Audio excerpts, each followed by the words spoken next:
आपण कोल्हापुरात जाऊयात। औषध विक्रेत्यांच्या देशव्यापी संपात कोल्हापूर जिल्ह्यातील 4,500 दुकानदार सहभागी झालेत। ऑनलाईन औषध विक्री आणि कॉर्पोरेट कंपन्यांच्या अव्यावसायिक स्पर्धेविरोधात मध्यरात्रीपासूनच मेडिकल बंद ठेवण्यात आली आहे। जिल्हा केमिस्ट अँड ड्रगिस्ट असोसिएशनचे अध्यक्षांच्या नेतृत्वात जिल्हाधिकारी कार्यालयावर आता मोर्चा काढलाय।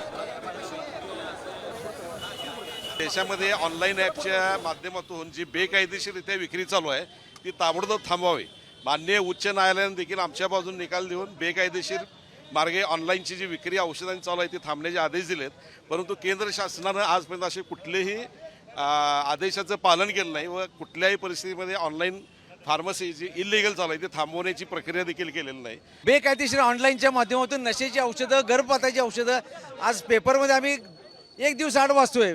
मेफेटेनमॉइड सारख्याच औषधं जी ऑनलाईन येतात ही महाराष्ट्रात नाही, महाराष्ट्राच्या बाहेरून आलेत, ती कायमची बंद झाली पाहिजेत, नाहीतर जनतेचा नुकसान होणार आहे। लक्षात ठेवा, आमच्या केमिस्टनं नशेची असू दे कुठली औषध येताना त्याला 2 प्रिस्क्रिप्शन सगळं H1चं रजिस्टर सगळं ठेवावं लागते। त्यांना काहीच नाही, साधं प्रिस्क्रिप्शन यावरून तयार करून पाठवल्यानंतर ते औषध येतं, हे चुकीच्या पद्धतीने चालू आहे। ते ताबडतोब बंद झालं पाहिजे।